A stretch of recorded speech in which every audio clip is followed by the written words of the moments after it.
Welcome back, everybody. We have a special guest with us today. We are going to be talking with Dana Therrien, and he has 25 years in operations, has done some awesome things inside of RevOps as usual. You kind of get a lot of RevOps folks in here with us. But today's conversation is going to be pretty fun because we're going to get into what we are doing in the present. We're going to try to avoid talk of what's to come in 5-10 years from now, what we've seen in the past that's worked really well for us, kind of switch it up on this episode and talk about what we're seeing in the present moment, specifically with AI and how that's changing things around operations. So I want to give Dana a chance to introduce himself here for us. Dana, do you want to tell us a little bit about who you are and what you've been up to? Sure. Thanks for having me, Jordan. I really appreciate it. And I agree. Focusing on the present is probably a good thing because we have so many people out there pontificating about what's going to happen in the future, but there's so many things happening now that we can talk about. So it should be an interesting conversation. I work for a company called Varicent. I'm the SVP of Commercial Transformation. I report directly into the founders of the company. We're a sales performance and revenue performance management company. We focus on things like sales performance overall, so incentive compensation, strategy and planning, capacity planning, segmentation, everything that goes into making sure that you have a successful fiscal year, and then helping to smooth that entire process and enable it through the AI solutions that we've created over the years. Nice. So this is going to be perfect to talk about with our conversation. I feel like one thing that we usually kind of kick things off with when we get into these conversations. So obviously on our side, as our guests know, we work as a Salesforce consulting firm. We usually work with just tech startups. So the topic of AI is usually always present, has been for the last few years. What are you guys doing with the latest tools? What do you see with some of like the legacy tools out there that are now taking on AI? So something that you kind of just mentioned when it comes to some of the sales ops side of things. One that we saw get kicked off right away was Gong. Gong is like usually a really popular one that people use. And inside of that, obviously pushing all of the context into Salesforce and recording those transcripts. I want to say even before I felt like AI was as much of a topic as it is today, that seemed to be like almost like the first thing I started realizing is they'd almost kind of like found something out before others did, which is all this context building.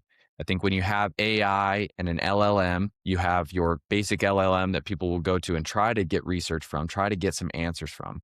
And as we both know, you do a lot of iterations to kind of figure out the prompt that you should be using and how to get the right result. And even so, sometimes you get returned back with just some generic results. So I think what was cool with like Gong in the beginning is like building all that context, almost having this like warehouse that you would have Yeah. of information that's relevant to your company, and then being able to use AI on top of that to go back and search through the knowledge that is relevant to your business. So Yeah. kind of on your end, like maybe that's where we could start. Like what have you guys seen on that side of things with AI? We definitely use Gong as a company. Okay. We've sponsored events with Gong. We did a Deloitte CRO roundtable in a couple of cities. We're doing another one in Austin coming in the fall. My CEO, Mark Altschuler, is one of the smartest people I know in sales performance management. Spends a lot of time in Gong because he likes to be involved in sales processes, but he's spread thin and he doesn't have time to join every conversation. So it's very simple for an AE, or we call them RSMs, or a sales manager to send him a copy of a Gong conversation and ask him for his thoughts. And he can either listen to the conversation in its entirety or speed it up or just read the transcript. So what you're talking about with Gong, and I've been around this space for a long time. I worked for SiriusDecisions and Forrester as an analyst in sales tech. It's conversational intelligence, and it was born out of a need to understand what was happening within the sales organization more deeply, and then also to try to replicate the practices and the experience of your top reps. What are they doing differently? And then how can I train other people to do that as well? So it started, I think before conversational intelligence, it started with activity capture. It was really basic. How many emails are you sending? How many are they sending back? What's the dialogue been? How much engagement do we have?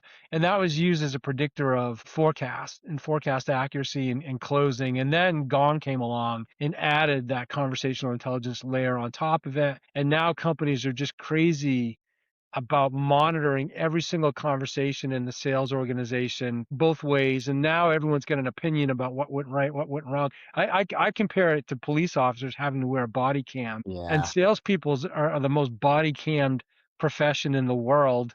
And there's no shortage of the opinions that they get in the way that they're doing things. I feel bad for Yeah. them. And primarily because it is interesting to know and it's try to trend what's happening. But if you look at forecast accuracy over the last 15 years since these technologies have become more pervasive, it's no better than it was when it started. So I think the vendors would claim different, but tens of millions and billions of dollars spent on this surveillance technology to try to improve forecast accuracy, and it didn't happen.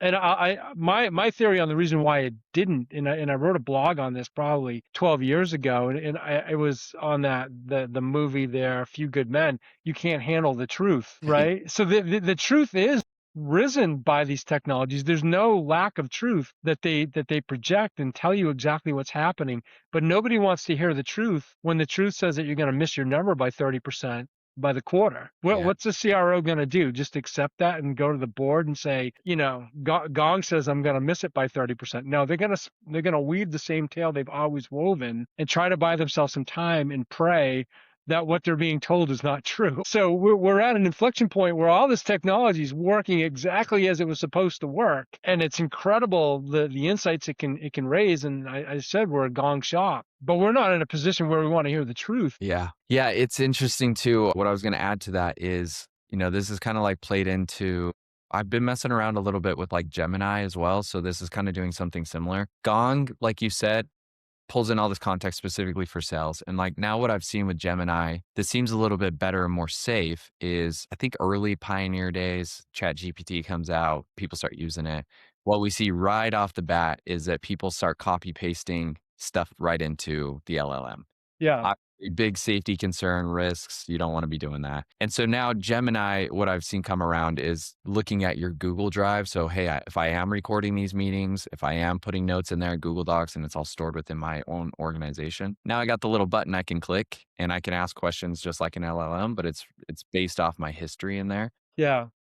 So I think it kind of like brings it to that next level, like you're saying, but it is like an extra level of monitoring again. And going to the storytelling is how I wanted to connect these dots. The CRO trying to say that, hey, we're not going to miss by 30%. I feel this could be applied to probably every position that everybody's in. So something that obviously is a little more personal to me that I would deal with is when I'm working with like someone on my team or an architect or a designer, we're trying to come up with what we want to build out in Salesforce for somebody. Depending on how that person wants to prompt and talk to Gemini, even when it does give you the truth, hey, looks like you guys haven't had these conversations. And if they were supposed to have those, or we thought that stuff was shored up, we've already billed them time for that. It's easy for someone on my team to prompt it another way and almost like get the LLM to say, no, yeah, you're right. This has been covered. Just focus on these things here. So I still feel like it's kind of in that gray area where, like you said, you're getting pieces of the truth there, but you still ultimately have a human that's driving it, and whatever their initiative is, I think that makes it difficult at times to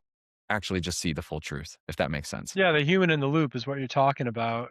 It's the question, should we just be outsourcing the sales forecast to the AI engines and asking it what it thinks? There's people that think that we should. Yeah, I think depending again what the position is, it's difficult because you have humans involved, like you're saying, and you either need to, similar to your body cam analogy, you either need to just, I guess, accept what's there. But I think like the other side of the coin is that there's always a story to tell, right? So as you watch body cam footage, for an example, if we go back to that, you might see a certain clip of it. Hey, this is what I think happened. Yeah. And there's the story of the officer who was on duty for the last 15 hours that can tell you all the context that led up to the 30-second clip Right. and why that's the thing.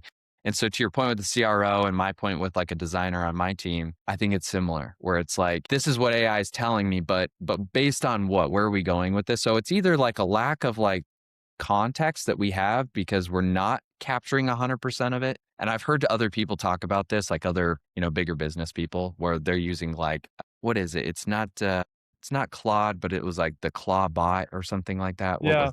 They were using that to kind of just literally record 100% of what they were doing so that they could have full context from everything that they're talking about in office goes into some type of database so it can make more of those realistic predictions for you and have the full story. I don't know if that's the answer, but I guess I've seen that as an option. There's a meme out there. I like to run and I use all the fitness technology. And then there's a meme out there that talks about the praise that you get from these fitness technology tools. Like when you go out for a run and Apple says, great job, and Strava tells you, amazing, you're the boss, and then Garmin comes in and tells you that you suck and you need to work harder. I mean, what kind of advice do people really want? Do they want that praise, or do they want the truth? What's going to help them more? I'm a Garmin fan, so I like that kind of abuse from my watch. I think we need to be willing to accept that within these institutions of everything you're told is not going to be rosy. And I've been in revenue operations for a long time. I spent most of my career there. Some of my frustration was before it was even RevOps and sales ops, was it felt like that position got turned into like the publicist or the CRO, where you are asked to spin the story and tell a positive piece of it no matter what was happening. And AI is eliminating the ability for the RevOps in the sales ops person to spin the story, because the truth is already out there and people can read it for themselves. Yeah. And I think going back to who the storyteller is, although the person still might try to spin it, to your point, when they present the information in a meeting, if everyone has access to it, the person that doesn't want the story spun and just wants the facts, they can go to the same AI, same context, and just ask it bluntly, Yeah. right? Actually is going to happen. So that is a good point there Well, too. have you ever had to tell some of these engines that you're working with to stop lying to you, or to stop being so kind to you? Yeah, we see some like kind of nerdier stuff too on our side of things being in Salesforce. There's a lot of developers, and on the Salesforce side of thing, they have their own app store. So they call it the App Exchange. Yeah. And so there's kind of like two ways you can be a partner. We're a partner on the consulting side. The other side of a partner is someone that actually develops tools for Salesforce that people can download from the App Store. Yeah. And so you get a lot of these awesome developers that get in there. I have a friend, Pablo Gonzalez, I've mentioned a couple times on this podcast. He's done a lot of work of trying to basically make my job easier as a consultant, build a tool that's kind of like an LLM. It hooks up to Salesforce's metadata, and you should be able to ask it questions about exactly what's going on with the architecture inside of Salesforce. What should I build? What's a safety concern? What's at risk for these people? How well does their flow operate? So you have some stuff like that where it's very difficult from those conversations I've had to try to make sure that it doesn't hallucinate. I think we always hear that word, is just trying to come back and start telling you things that you want to know, or almost like pulling data once it understands like what your end goal is, making up things along the way and not proving it out. Yeah. So I think that is a difficult task. Still seems to be something that gets brought up a lot when I do talk to those dev friends. Well, now I was at the Agentforce event last week in Boston. Salesforce does their road show, and I sat through their keynote. And some of the things that they were saying is really interesting. I think the word that really sort of stuck with me was headless. Yeah. And I don't know if you've heard that. You can probably explain the context of it, but you don't. AI is really change. It's a very scary thing for corporations because it's something that they can't control. And I see a lot of companies that are trying to deploy it in the way that they've deployed other enterprise technologies. Find out what the problem is, create a use case around it, build requirements for it, and then deploy it, and then measure whether it worked or not. Yeah. AI doesn't work that way. It works like water. It kind of creeps into the surfaces all throughout your entire organization, and it finds the spots where it's useful. And Yeah. you can't control that. And we are not in control of what's happening right now. And I don't know that people are really aware of it. They might think that they are, especially if they're deploying corporate instances of Claude and things like that. But you've got all these sellers off to the side doing their own thing in their own personal instances. And they're a lot more honest with that one than they are with the one that's inside the corporation, because they know that they're being monitored inside the corporation. So we're at a weird cultural shift inside of companies where they're no longer completely in control of the usage of the tools that are out there. I think about it. I'm old enough to remember when the iPhone was released. And could you imagine if Steve Jobs would have gone up on stage and showed the iPhone, and then would say, "You wait to see what happens with this thing. 20 years from now, there are going to be driverless cars that you can summon from this device any time of the day, and they're going to be able to drive you wherever you want to go." That's not what he had in mind. What he had in mind was the convenience of this thing that you could hold in your hand, and what was going to happen after that. He had no clue. Yeah. TikTok, like Instagram, Facebook, none of that was thought of. And we're at the same inflection point with AI right now, where we've got these tools, these ubiquitous, incredible technologies that we have no idea where they're going to take us. Yeah, the conversation in general, not even focusing so much on business, is exciting and I guess can be scary at the same time for the same reasons that you're talking about, which is just, where does this head? You know, like I'll listen to other podcasts where it's like citing people that are much more in the know on this kind of stuff, the Elon Musks and Zuckerbergs and people that are actually developing this, companies like Nvidia, and listening to like their opinions on where this is headed. And to your point, like if we are headed towards a place where we're trying to essentially make AI smarter than what I've heard quoted is that Elon Musk has said where their aiming is to have AI 1,000,000 times smarter than the smartest human that's ever lived. If that's where this ends up heading, to your point, and we think that we're in control at the moment, where does this end up when we get to that point? When we have this sentient AI and we introduce it into our companies and we introduce it into government and we introduce it into our everyday living, it really does kind of start to feel like a little bit of like a cyberpunk reality or an iRobot reality, doesn't it? So Yeah. it's kind of interesting to see just like where this will all head with it and how you even keep it in check. Because if it is smarter than everybody else, one of the things I know that they do with it, obviously testing right now, is seeing the risks of manipulation that it will do. So you'll kind of hear and like set up sandboxes of whether or not AI is willing to manipulate the human to get what it wants out of its end goal. Yeah. So whether that is lying to you or telling you something different so that you won't shut it down, it's proven to do those things as well. So I don't know where this heads. I I can think tell you where it is right now. So this sales performance follows the Pareto. It's 20/80, right? The 20% of your people are producing 80% of your results. And then there's something even more draconian than that. It's called Price's Law, where okay. the square root of the number of sellers that you have are producing over 50% of the results. And that's in any kind of endeavor that's out there. If you've got people who are creating music, if you have people who are doing research, if you have lawyers, there's the top of the top, and they always rise to the top. So the square, let's just say you have 100 sellers. That means that 10 people are producing over 50% of the results. Those are your high performers, and we try to replicate and predict who those people are going to be, and they're a mystery. We still don't know why they are what they are. You can observe it and you can understand it when you see them doing what they're doing, but you can't capture it in Gong. Maybe to a degree, but it's hard. So those are what I would call hyper-productive people. And hyper-productive people are using AI and it's making them hyper-productive. So your most hyper-productive people are becoming hyper-productive. It's not going to bring up the bottom to have them become on par with the top, because the top are moving into areas where we haven't seen them go before.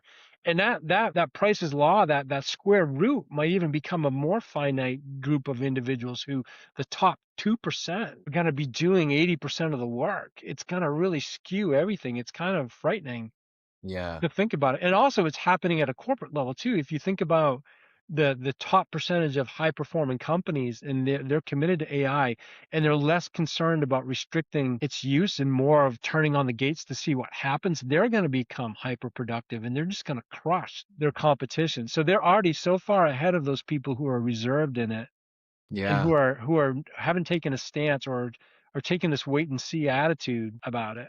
Yeah. That's what's happening right now, Jordan. And it's nothing any of us can do anything about. We can't control it. We don't know. Yeah. Have you seen a difference where what you're talking about almost kind of brings up that idea of like, well, I hate to say it this way, but the saying like the rich get richer, the poor get poorer as we kind of have this divide. Do It's you feel, gravity. Yeah. yeah, do you feel like you're seeing that as well, like in a corporate setting where it's like those that are using AI versus those are not, like quickly being replaced, and then it's all kind of scattering towards that top 1% that are choosing to adopt it? Do you feel like you're seeing that trend too? Absolutely. It's changed the way that private equity is evaluating companies. When a private equity company goes out and they look at a corporation, the first thing that they do is they have a couple of fresh college grads, lock them in a room for a weekend and tell them to replicate that company in Claude Code. And if they can do it, they don't spend $150 million that they were going to spend on acquiring that company and taking it to the next level. It gets discounted immediately.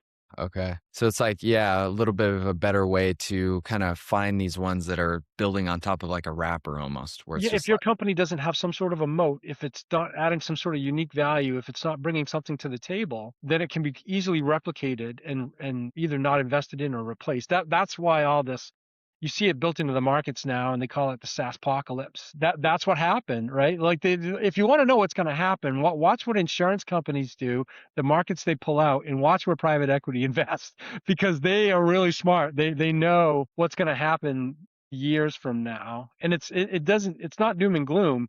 It just means that the reality has changed. And I'm seeing companies act differently now because of what they're seeing. So in RevOps specifically, I keep hearing this term, the go-to-market architect, Yeah. of somebody that there's no job description for this person yet. They just want somebody that can go in there and assess the landscape and the solutions and the tech investment that they've made and figure out what they could do better on their own by Claude coding it, for instance. Okay. That's happening right now. So it's delaying purchasing decisions in SaaS. Companies are waiting to see what they can do and do on their own. And then what's going to happen, and it, on violating the prediction rule, is that somebody's going to create some sort of a solution that gets out of control, and the person who created it's going to leave the company, and they're going to be stuck with this AI solution that they can't. There's no leash on it, Yeah. right? So then the headline will come like, "Hey, this thing got out of control and did something terrible." Yeah, and that I was going to follow up with another question, which is with all this context that they're trying to build, or in that position, the GTM architect, where they're trying to kind of build these things out with a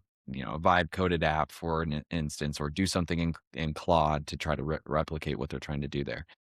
What do you see as far as how they're trying to protect that data? Because the conversations that we have, it's like if they're a smaller, especially tech startup, they're willing to just kind of like let it ride and like, let's figure this out. We're just trying to make money. They've got nothing to lose. Yeah, exactly. It's all upside for them, right? Yeah. Versus the other folks that we work with, specifically like in financial services, they don't want to see any of that really happen. And they're kind of just like playing around with it, I feel like, to kind of be used to what it is. And it's probably seems to be a little bit more on the personal side, not as much on the corporate side. Yeah. And then it's kind of like, okay, we're just kind of waiting for somebody to fumble here so that we can see what not to do, because we don't want to be the first one and lose our reputation. Yeah, I definitely see that in the market. The bigger the company, more the conservative they are in trying to deploy some of these things, especially in financial services, because of the regulatory requirements. For one thing, they can't have some AI solution creeping around inside their companies and discovering things that it shouldn't discover. They're prevented from that happening. Yeah, yeah, that's a solid point. Yeah, I think there's just a lot of sensitive data, and you do get some of that a little bit with the tech startups, depending on what they're in. And we work with a few that are like in the health world, similar situation, a lot of sensitive data in there that you're trying to just make sure is locked down, and things like SOC 2 compliance that you're already worried about from the beginning here. So as far as the latter half of that question, do you guys see people that are building out like their own personal data warehouse to store all of this context that they're getting, or are they just relying on tools to do it for them? Like, we already got Gong, it already has a context in their cloud, we're just going to leave it be there. They're trying to figure out which AI capabilities they're going to use from which vendors and which ones they're going to create on their own, and how they can get those two to talk to each other. So they're not completely discounting AI solutions that come from the outside, but they're also trying to figure out what they could do on their own. So I would say we are in the age of experimentation with AI. Yeah. The one thing I'll say and I know it's been frustrating for people coming up in the sales and revenue operations profession because it's pretty mature at this point. When I started back in 2000, 2001, there was no such thing as sales and revenue operations. And guys like me, we all just wrote it to the top. And now it's all everyone thinks about. And it's sort of like we bought Microsoft when it was $2 a share, right? We wrote it all the way to the top, and there's no opportunity for anyone to ever have that happen for them. But there is an opportunity right now. I sense the shift. I sense the shift in sales to revenue operations because of the need to drive better alignment across the go-to-market functions. Your opportunity, the opportunity of these people coming up is that go-to-market architect. I would say go out and change your LinkedIn profile right now and start calling yourself a go-to-market architect today, because there's no definition for that. You guys go out there and define it, and then you become the ones that are experts in building out these capabilities inside of these companies.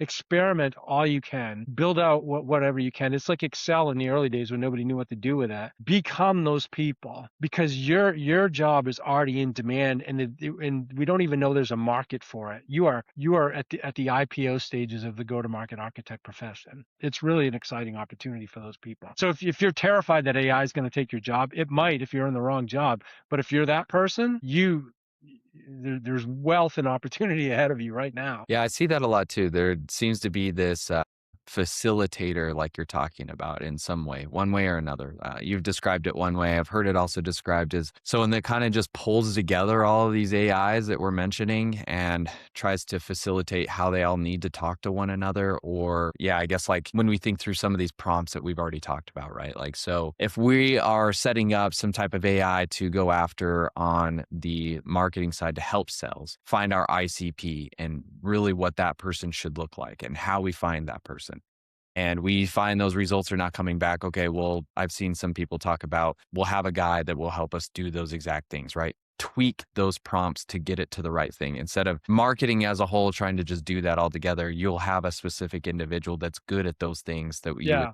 hey, this is where it's missing. Go and tweak the AI to be able to look for this specific thing. This is where it's not hitting. I think that's wonderful advice too, because it is a lot of doom and gloom. And I think like the other side, like you're talking about here, is you can flip the coin as well and look at it for what are the opportunities that are coming out of this? Like you said, that you have the chance to ride to the top. This is like an opportunity for that thing. And I think when you look at it that way, it can be exciting to the right type of folk who are looking for challenge, looking for something new, haven't maybe found the place or have been in an environment like you're saying, RevOps, sales ops, that's been around a little bit, harder to move up, easier for you to kind of like have some different career progression too and be on kind of the cutting edge of what AI is doing too, which is Yeah, and you mentioned it in my intro that I've been doing this for 25 years. So I've led sales revenue operations for lots of different companies.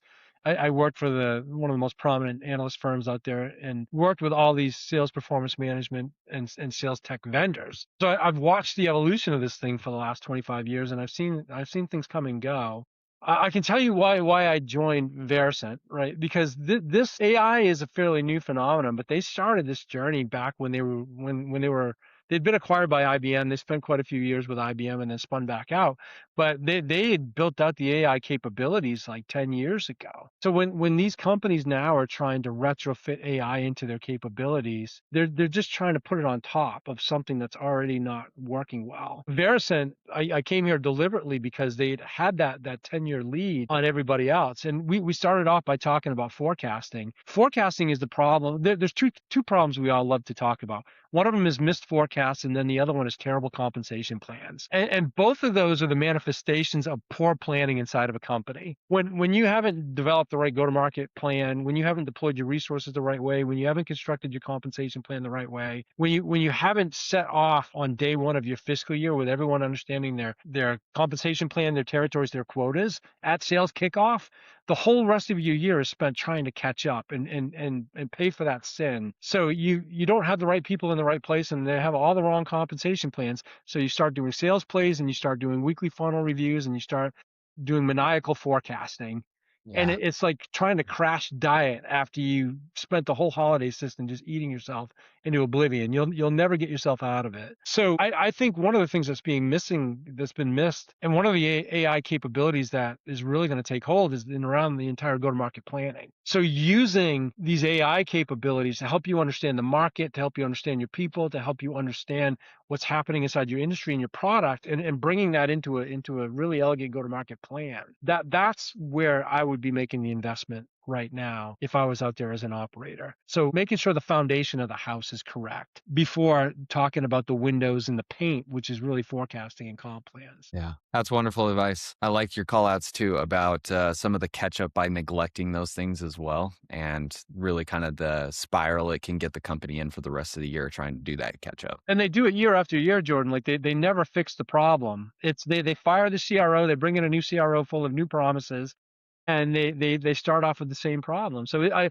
for the first time, I'm hearing people talk, it's including Gartner and some of the prominent analysts over there, that the go-to-market engineering problem is a problem that can be solved now, and because we have these enhanced capabilities that we haven't had in the past. So Yeah. I'm optimistic about that too. But we need people like you and others, those prospective go-to-market architects, to go out there and figure this out. And it's going to be through a suite of what you create and also what you bring in, companies like Varicent and others and Gong. Yeah. No, I think that's a great way to kind of like end on that note. I think, yeah, my takeaway personally is trying to look at it through a new lens while all this opportunity is happening versus this is kind of just what I've always done and the title I've always had. I think something that's cool with some of those things that came out of the iPhone that we talked about a little bit earlier with Instagram, LinkedIn, all this social media that's come out of it, it really is like this space for you to kind of just create and do whatever. And I get jealous a little bit when I see other people or envy them a little bit that are better at that than me in my own space industry, where they just one day decide that, hey, I'm going to be this great person that talks about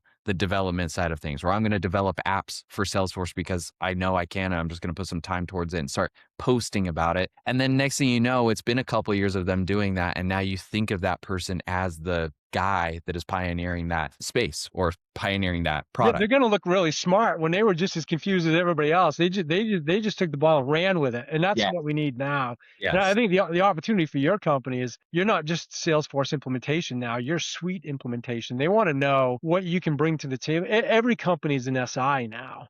Yeah.